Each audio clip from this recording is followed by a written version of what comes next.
Hey everybody, and welcome to Bits of Board, where we're talking board games, miniatures, cards, and dice. My name's Michael, and today we are doing our month in review for January. Now this was a fairly big month for me, a couple of Kickstarters received, but we had Cancon, which is Canberra's very own board game convention, and I spent a lot of money there. So, we're going to start off today with what's happening in the world of Kickstarter, and we'll move on from there.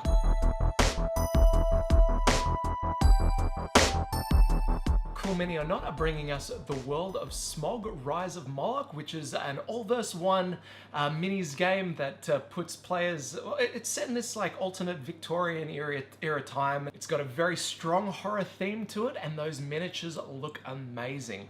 But we wouldn't expect anything less from Cool Mini or Not, so there's plenty of add-ons. As always, there's plenty of expansions and a bunch of extras if you back the damn thing, so check that one out. It is an all-verse-one game, so I don't know if I've got room for another one of those in the collection, but it's definitely worth checking out. So go ahead and do that. That is the world of SMOG Rise of Moloch. We've also got Terra, which is a cooperative survival horror game set in the deep underground caverns. You're gonna be working together to try and get out. It's got a very, very neat theme. Definitely not something that I've seen too much of in the board gaming world. It reminds me very much of the Descent movie franchise, so I'm a big fan of it. Definitely worth checking out. That is Terra. And lastly, we've got Import Export, which is a game that promises to be Glory to Rome meets a game called Container. Now, I don't know too much about Container, but I do know Glory to Rome. And if this can follow through with its promises, it's going to be an awesome game. Import Export promises over 100 unique powers for players to gain throughout the game, and an advancing tech tree that promises a unique gaming experience every time you play. It is one of those ones where it is, you know, the most credits, the most victory points wins, but man, I'm keen on this one. It's a shipping import-export theme. I don't know, why am I being drawn into this? Maybe it's the promise of Glory to Rome style gameplay, but man, this is absolutely my top pick on Kickstarter right now, and I don't know why. It's gonna be so good. Check it out. Okay, so that is Kickstarter news. That's what's going on right now. Now, there's a couple in there that don't have too long to go, so hopefully, if you're on the ball watching this one, you can jump on board before they get off Kickstarter, but if not, just keep an eye out for them in the future. Now, I did receive a couple of games this month from my previous Kickstarter backing, so let's go ahead and check them out. So I finally received my copy of the Teenage Mutant Ninja Turtles board game Shadows of the Past. I've been waiting so long to get this one, and I'm very happy to, well, obviously very happy to have it in the collection. Now, it is an all-verse-one game where players take the role of the turtles or the bad guys, so it's another one of those for the collection. It is a game I picked up purely for nostalgia's sake, but I'm okay with it. And finally in the collection, what can I say? Hopefully you guys can check this one out very soon. And I also got my copy of Anachrony. This one here, it's a huge box. It's got a slipcover. This is what the real cover looks like. Haha! Now this is a fairly heavy worker placement Euro-style game where you can get resources from the future, and if you can't give them back in the future, you have to deal with the consequences. Excellent theme, excellent sort of sci-fi looking game. This one comes with plenty of miniatures for your workers.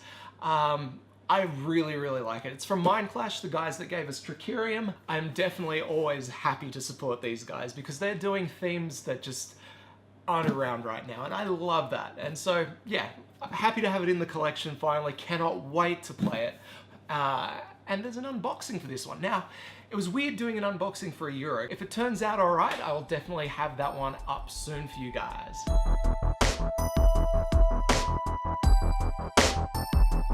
Alrighty, so on to the other purchases for the month. Now you can see from here on out, I went a little bit crazy just because there was some good deals popping up and I had Cancon, which is, anyway. So I'm going to show you the stuff that I purchased before Cancon. Cancon, it's going to be this whole section in a sec. First off, I picked up a game called Saint Malo. Now this is a dice rolling action playing game. It's kind of King of Tokyo except instead. And my other secondhand purchase is a game called Orléans, or Orléans, I'm not sure which one it is.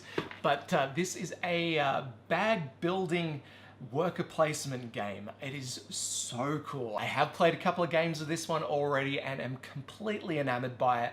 This is one that is going to hit the table very often for me. Now, the reason I pounced on this one is because it was actually a little bit more than just the standard edition of the game.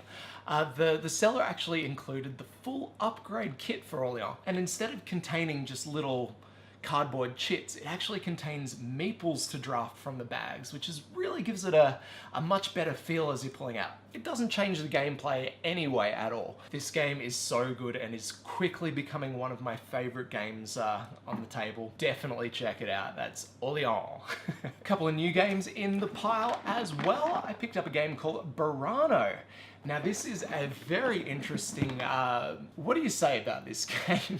Burano is a victory points game, no question about it, but it is a Feldian victory points game. It feels like it should have been designed by Stefan Feld.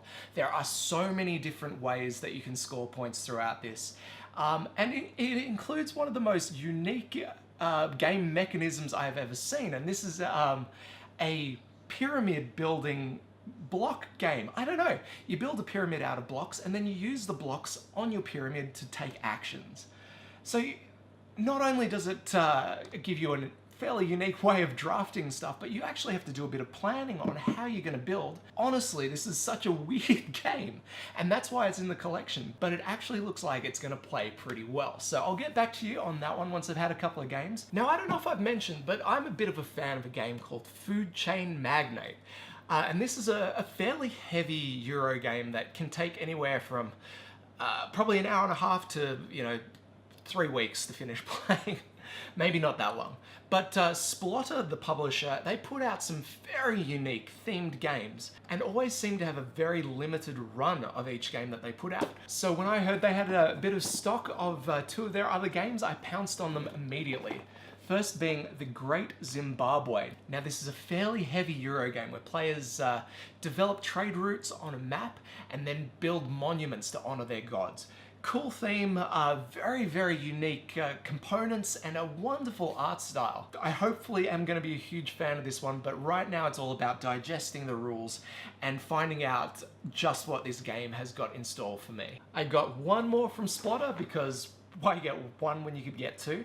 This is Indonesia. Now this is another really heavy Euro game where players will develop the economy by building up basic agricultural needs and turning them into full-blown industry.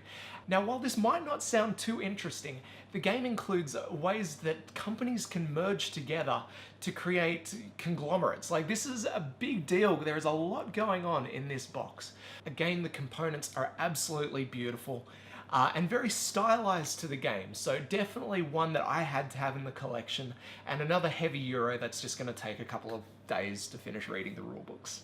Alrighty, so they are all of my purchases for January, except for the Cancon stuff. So Cancon, like I said, is my local board game convention. You can try a bunch of new board games. There's heaps of wargaming going on, but there are also trade stalls at which you can pick up some really, really good deals on board games. So obviously I went with full wallet, and this is what I returned with.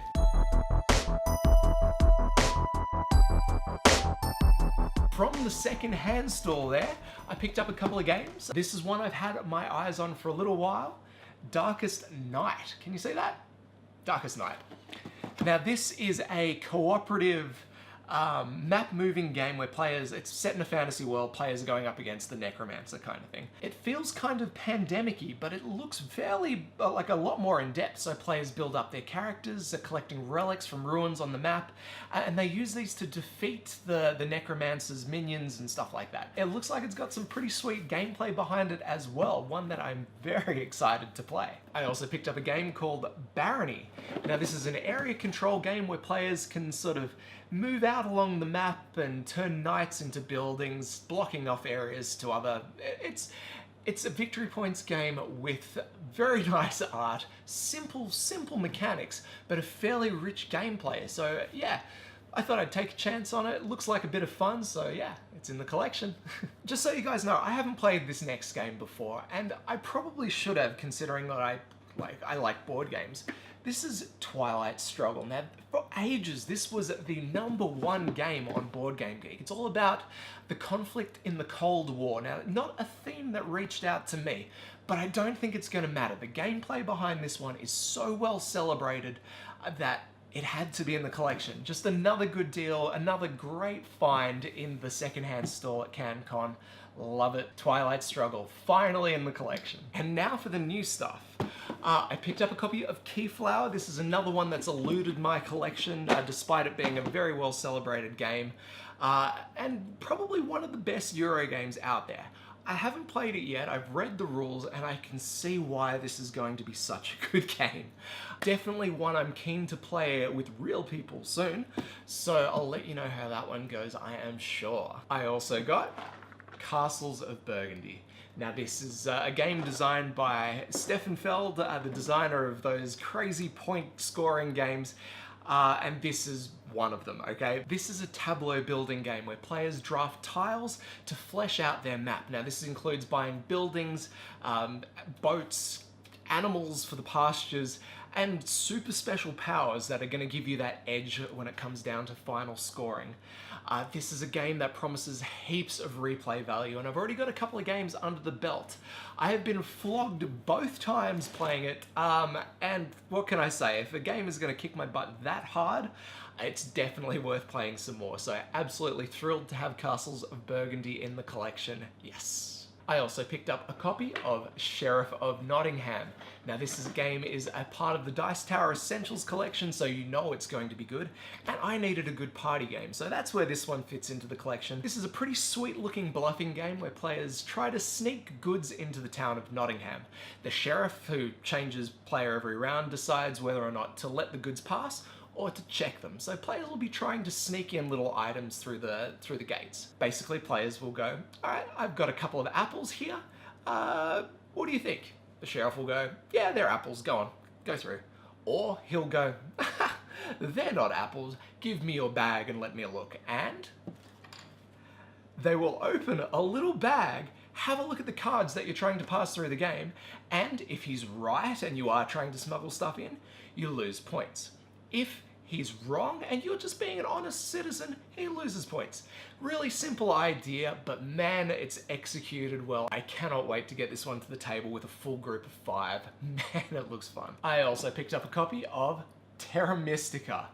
As you can see, this one is still in its shrink wrap, mainly because I am just too scared to open it. This is a very heavy Euro game. It involves area management, your resource management, you're building structures, you're doing a bunch of stuff with variable player powers. It's got a lot going on, and it's just a bit overwhelming at the moment, so I've been opening up the other ones, yeah. It's one that I'm definitely looking forward to learning and playing. It just something to tick off the box, and just a really big game to have in the collection for me. So yeah, that's Terra Mystica. And lastly, I picked up Inish, which is, I think, how to pronounce this one. I'm just gonna go with it. It is a Celtic-themed area control map game where players draft from a group of powers and play those powers against each other, moving guys across the map, placing structures down, trying to meet a number of victory conditions. Now, once someone meets the victory conditions, they have a chance to win the game.